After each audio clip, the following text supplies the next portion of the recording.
Fazlasını getirip 70 bin alalım. Ama güzelden alalım çörek desene.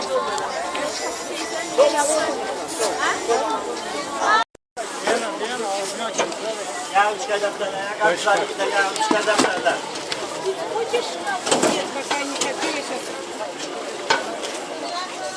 Bayağı. Sayın.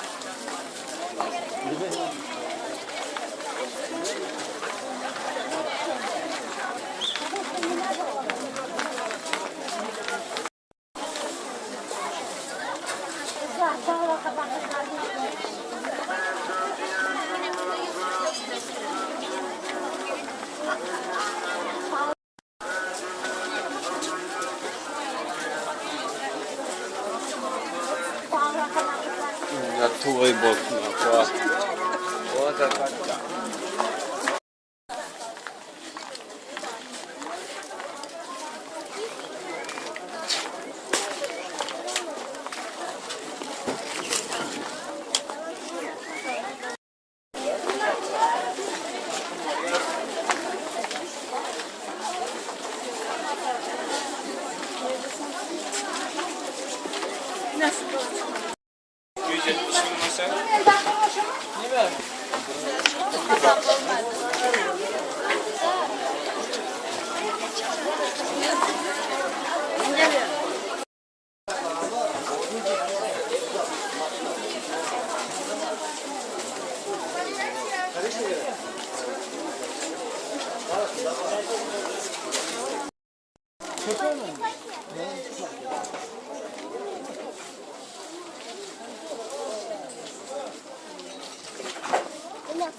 Şu anda yiyeceğim.